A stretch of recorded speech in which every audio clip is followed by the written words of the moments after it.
Today, we will focus on the Vichy regime, the puppet government established by Nazi Germany in southern France, and the resistance movements that arose in response to its collaboration with the occupiers. While life under Vichy was different from the occupied zone, resistance was no less crucial. This is a story of betrayal, defiance, and the fight for freedom against not only a foreign enemy, but a government that had turned against its own people.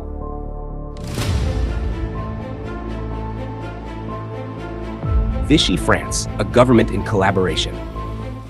After the fall of France in June 1940, the country was divided into two zones: the occupied zone in the north, under direct Nazi control, and the unoccupied zone in the south, governed by the Vichy regime under Marshal Philippe Pétain.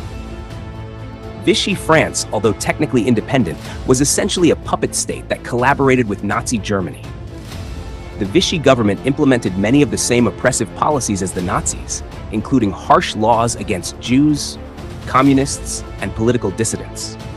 Vichy leaders like Pierre Laval openly cooperated with the Germans, assisting in the deportation of French Jews to Nazi concentration camps and suppressing resistance activities. While Pétain initially retained some popular support by presenting himself as a patriotic leader, his government's actions soon revealed its betrayal of French values and sovereignty. For many French citizens, Vichy France was a symbol of national humiliation and betrayal. As the Vichy government continued to collaborate with the Nazis, resistance efforts grew in strength and determination. Life in Vichy France, a nation divided. Life in Vichy France was complex. On the surface, life in the unoccupied zone appeared less harsh than in the Nazi-occupied north. There were fewer German soldiers, and the Vichy government initially maintained some degree of autonomy. However, as the war progressed, German influence over Vichy deepened, and repression increased. The Vichy government's collaboration with the Nazis was deeply resented by many French people. Vichy passed anti-Semitic laws, confiscated property, and rounded up Jews for deportation to German concentration camps. Political dissent was not tolerated, and the regime cracked down on anyone who opposed its policies. Many French citizens became disillusioned with Pétain and began to see resistance as the only way to restore the nation's honor and independence. For the French who opposed collaboration, joining the resistance was not just about fighting the Germans, it was about fighting their own government. This unique struggle against both foreign and domestic enemies made resistance in Vichy France a dangerous and complex endeavor. The emergence of resistance in Vichy France.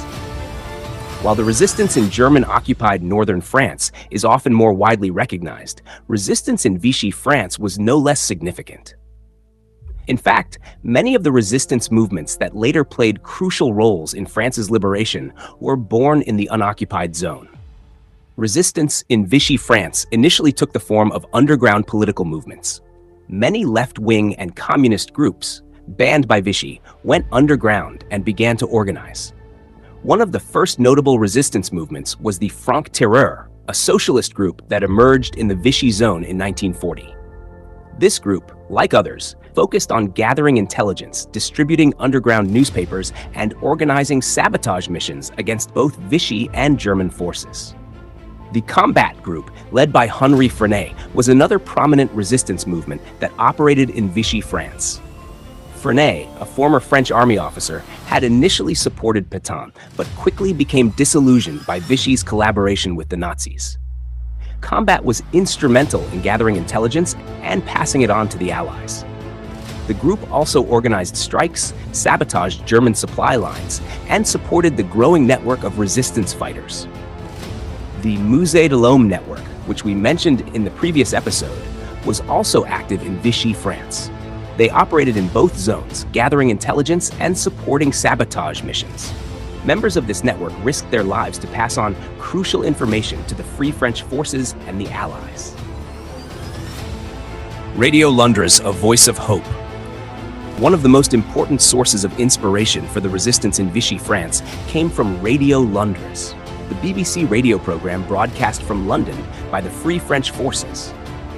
General Charles de Gaulle, who had fled to Britain after the fall of France, used this platform to reach the French people directly. urging them to resist both the Germans and the Vichy regime. The broadcasts from Radio Londres served as a beacon of hope for the French people. It was through this channel that many resistance fighters first heard de Gaulle's famous appeal of June 18, 1940, calling on the French people to continue the fight against the Nazis. The radio broadcasts helped coordinate resistance efforts across the country and kept alive the spirit of defiance. Radio Londres was also a way to communicate coded messages to resistance groups. Using seemingly random phrases like the long sobs of the violins of autumn, resistance fighters knew when and where to carry out sabotage missions. The radio became a critical lifeline for the underground resistance networks in Vichy France. Daily life of resistance fighters in Vichy France. The life of a resistance fighter in Vichy France was fraught with danger.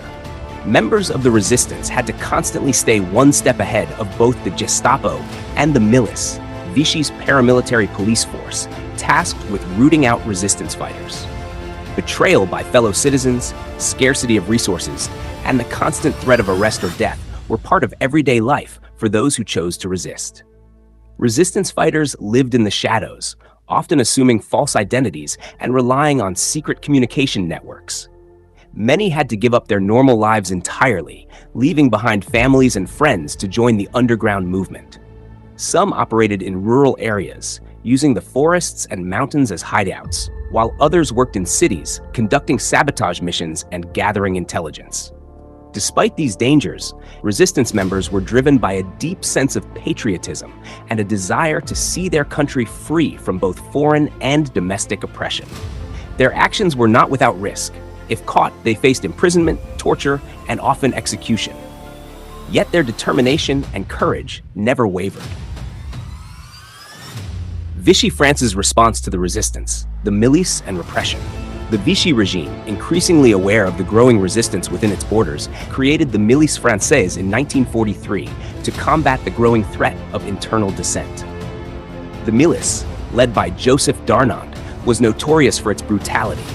They collaborated with the Gestapo to hunt down resistance fighters, often employing brutal interrogation techniques and summary executions to suppress the growing movement. The milice operated with impunity, especially in rural areas where resistance fighters had taken refuge. They raided villages, arrested suspects, and terrorized the local population in an effort to root out the resistance.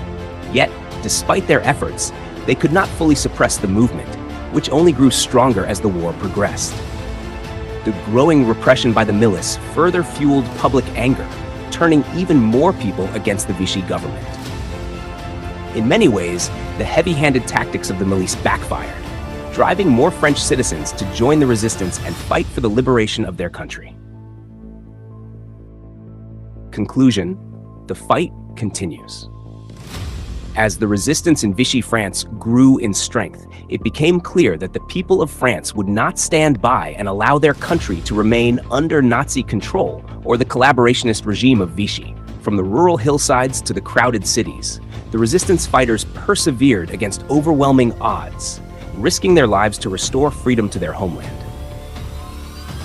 In our next episode, we will shift our focus to the Battle of Britain, where a new chapter of the war begins in the skies over England. We will explore how this battle marked a turning point in the fight against Nazi aggression and the significance of Britain's stand against Germany's Luftwaffe.